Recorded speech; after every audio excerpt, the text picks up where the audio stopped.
go. All right, thanks for coming.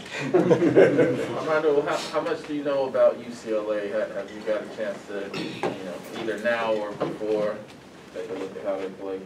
Yeah, I mean, I remember playing them my freshman year. It was a pretty fun game. Do they have the same coach? Is it the same coach? Yeah. I remember it was like kind of fast-paced team, kind of 4-on-1 in. And then they added Juzang. So, I mean, it'll be a fun game. Okay, you should have a mask on, please. Thank you. Armando, I don't know if you saw, but the women's program posted a video of them watching the final seconds to win versus Baylor. Wasn't mean to have them cheering you on, and also to see their success, obviously winning last night in Arizona to get to Sweet 16.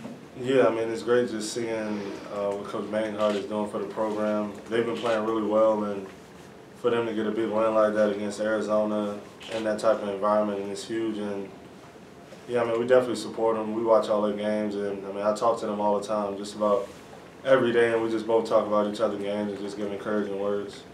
Armando, how do you prepare yourself mentally for a game knowing there won't be many substitutions if it's a close game, like the second half at Duke, like to push through something like that?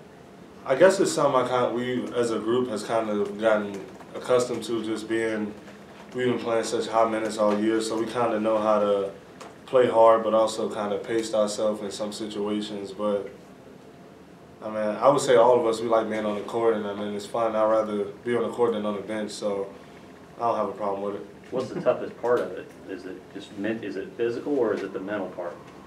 I'll probably say more the mental part. Because, I mean, sometimes it's good to, be able to get on the bench and just kind of evaluate what's going on and take a deep breath. But a lot of the times we can't really have that opportunity to do it. Is there a point of pride for the guys to be able to do like the second half at Cameron or in some of these games where you guys are playing 38 to 43 minutes?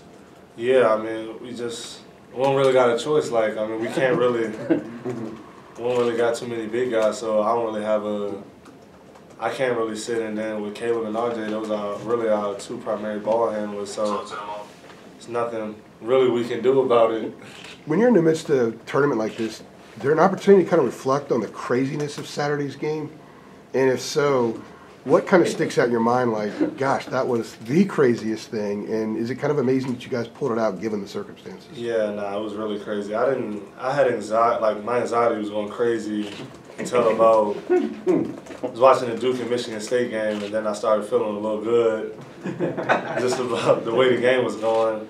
That's about the time that I'll calm down, but I mean, yeah, it was a crazy game. It was kind of like we was a sinking ship trying to stay afloat as long as possible until we got to shore, and yeah, I'm just glad we kind of won that game. And yesterday we watched film, and I mean, we made a lot of mistakes, but luckily these next game, I'll imagine we'll have Brady and Caleb on the floor the whole time, so we should be good. Does it take a considerable amount of time to emotionally move on from something like that? And is there a correlation to moving on from the Duke game as well, given the emotion that went into that?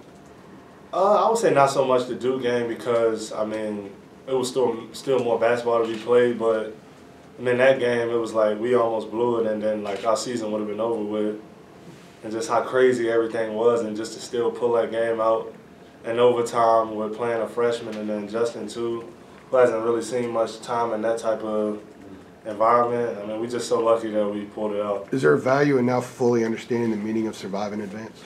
Definitely. I feel like that definitely showed us like there's no time to fool around. What stood out on the tape review from the Baylor game that we're going to try to improve on? Man, free throws, one. We missed a lot of box out opportunities too. I mean, they got a lot of offensive rebounds in the second half, especially when Brady and Caleb went out.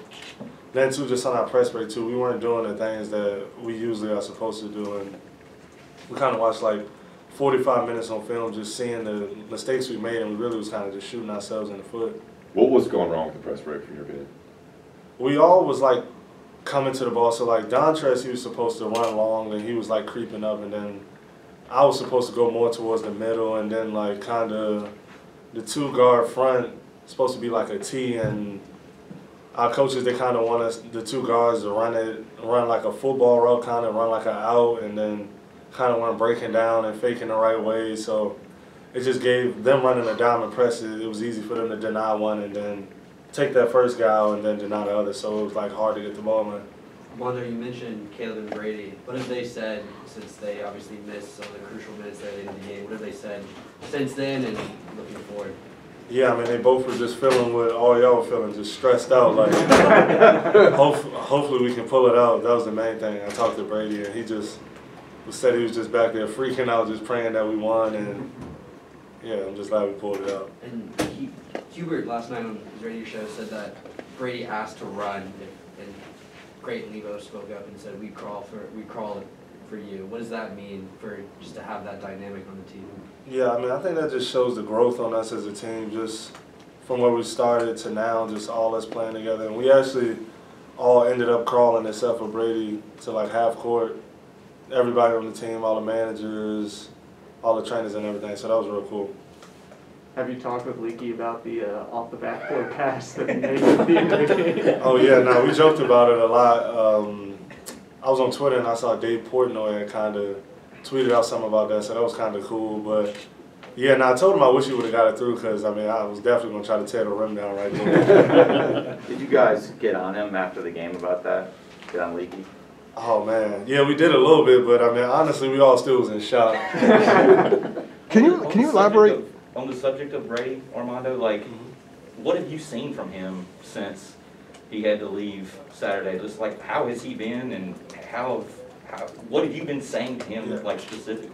I mean, I just tell him to keep doing what he's doing right now. I mean, Brady's playing like the best player in the whole world. And he's been on fire, and I mean, when he's playing that good, and Caleb and RJ and not having to rely on one person, and it can be somebody else every day, I mean, it's just great, and I just love it. And I mean, we all just happy that we're all playing good, and everybody's having that big night. And I mean, when you got a team like us, they got guys that can shoot, drive, and do a bunch of different things, and you can't just dial in on one player. I mean, it's great, especially in March. How much confidence do you feel like Dontrez got out of, especially the overtime filling in? Yeah, I mean, I think it was great for him just being a freshman and just to, I mean, it's not easy to be a freshman, especially not play this much all year, and then to come in a big-time game like that and make huge plays and then knock down that big three. I mean, I feel like it's one of those moments he can look back on and, you know, give him more confidence going forward. And I feel like that was kind of his like coming out party, introducing himself.